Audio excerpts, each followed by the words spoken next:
when I was 16 to 18 in high school, it was a lot worse than it is today. My eyes did get Mhm. a lot better. So initially, I did have a walking cane for about 2 years. I don't anymore. So I would definitely say that it's gotten better. So the stigma's gotten cleared up. But when I did have it, I would say the stigma around it was really, I did have a lot of good friends. I did have a lot of good supporters and everything.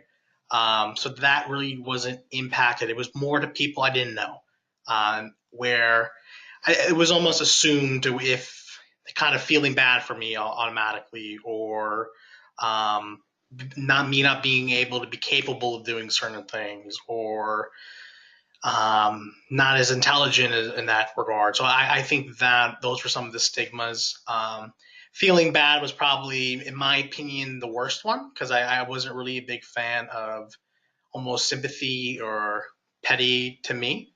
Um, and Mhm. I think my way of almost coping with it was to make some sort of crack or some humor about it very early on in meeting somebody to kind of clear it up that it's not, it's not something I take seriously, even though I did. It wasn't something I want everybody to use to define me in that regard. It's true.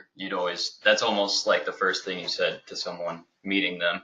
Because I'd be around you all the time, and your disability was very specific, that people didn't understand that you still had some Yeah, vision. So I was very confused. everyone that didn't know Joe but knew him, see him with the walking cane and the glasses, they kind of didn't seem like he was it was a real thing, but it's so rare that, how are they supposed to know that 16 people in the US have this and this is how they're affected? Yeah, it was Yeah.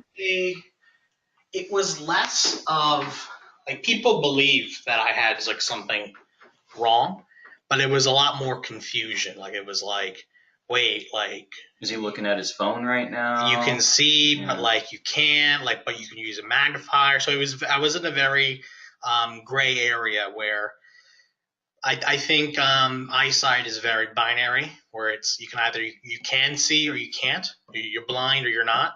And I was in a weird grayish area.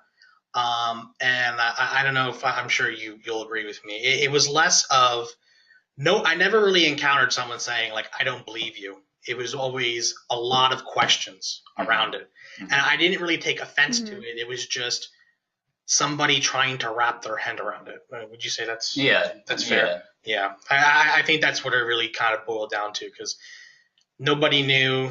I mean, Well, they felt open to ask you because yeah. you were very humorous about it. I think I was a I think it's fair to say that a lot of people did believe something was up because it was going on for like 2 years in everyone's life, and if I was just a hoax, it would be like the best hoax of all time. But it got to a point where people were questioning a lot, not really because um, on their end at least, not really because they didn't believe, but more they didn't understand, and that was something that I kind of not really struggled with, but it was hard because it's almost on repeat where I had to explain myself again and again and again Mm-hmm. and again and again. So Mm-hmm. that's something too. That's a good way. Yeah.